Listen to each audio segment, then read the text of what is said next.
warahmatullahi wabarakatuh. Perkenalkan, saya Salsa Aulia Herwanda dari Program Studi Pendidikan Guru Sekolah Dasar Universitas Samudra. Tujuan pembuatan video ini adalah untuk memenuhi tugas ujian tengah semester saya pada mata kuliah Pembelajaran Bahasa dan Sastra Indonesia kelas rendah yang diampu oleh dosen Ibu Juliati SPD MPD. Pada kesempatan kali ini saya akan membahas materi pembelajaran menulis permulaan. Pada pembelajaran menulis permulaan kita akan membahas pengertian, tujuan, jenis-jenis, langkah-langkah, tahapan, dan metode apa saja yang digunakan dalam pembelajaran menulis permulaan. Yuk kita simak sama-sama. Yang pertama, saya akan membahas pengertian menulis permulaan. Menulis merupakan kegiatan mengungkapkan suatu bahasa dengan menggunakan lambang atau simbol bahasa yang telah kita pelajari.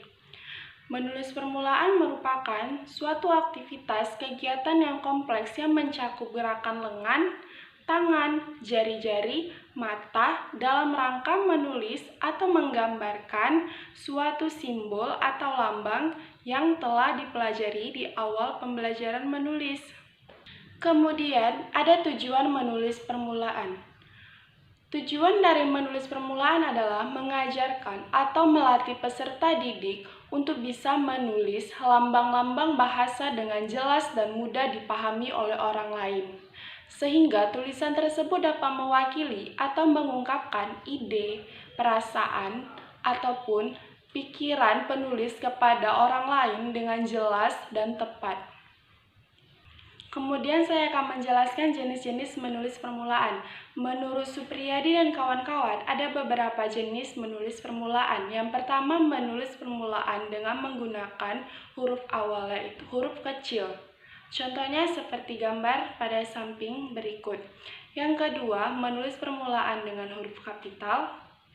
Yang ketiga, menulis permulaan dengan diakhiri tanda titik pada akhir kalimat. Yang keempat, menulis permulaan dengan menggunakan tanda tanya jika peserta didik tersebut ingin menanyakan sesuatu. Yang kelima, menulis permulaan menggunakan fenom, kakafi, atau konsonan-konsonan vokal. Yang keenam, menulis permulaan dengan menggunakan fenom, kakafika, konsonan-konsonan vokal konsonan. Selanjutnya saya akan menjelaskan langkah-langkah menulis permulaan. Ada beberapa langkah-langkah menulis permulaan yang bisa kita ikuti. Yang pertama, sikap duduk yang benar dalam menulis. Yang kedua, cara memegang pensil. Yang ketiga, cara memegang buku.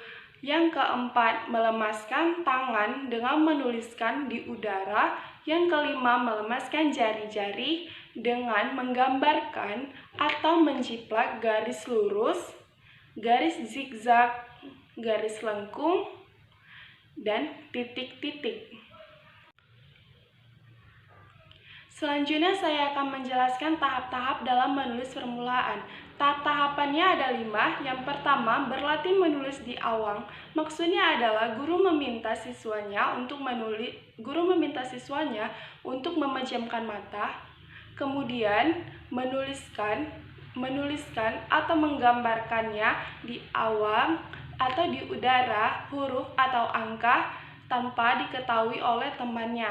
Yang kedua, berlatih menulis di punggung teman. Guru bisa meminta siswanya untuk menulis di punggung teman, misalnya antara peserta didik yang satu dengan peserta didik yang satunya bergantian menulis di punggung temannya, kemudian temannya yang satu lagi mencoba untuk menebak tulisan apa sih yang ditulis di punggungnya tersebut.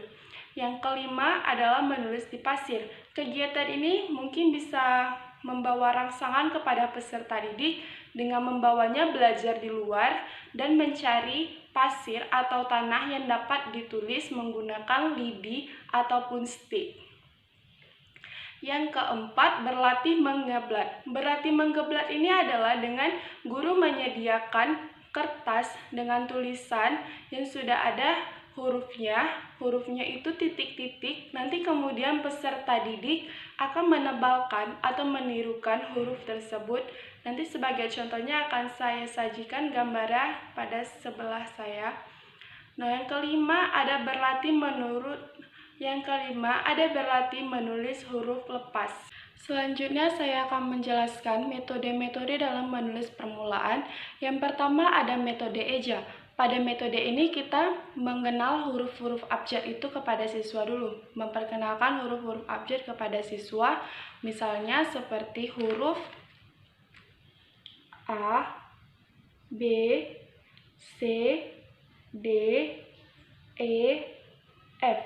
Setelah kita mengenalkan huruf-huruf abjad tersebut, kita meminta siswa untuk melafalkannya seperti berikut. A, B, C, D, E, F. Kemudian setelah guru meminta melafalkan huruf-huruf tersebut, siswa diajarkan untuk memperkenalkan cara merangkai suku kata yang tepat dengan menggunakan huruf abjad yang telah dikenalnya. Misalnya, B, A. Diejanya B, E, B, A. Dibaca ba. Huruf D dan U. Dieja D, U. Dibaca du. Kemudian hasilnya adalah ba, du, dilafalkan menjadi badu. Yang kedua ada metode suku kata dan metode kata. Pada metode ini, pertama siswa dikenalkan dengan suku kata dulu seperti berikut.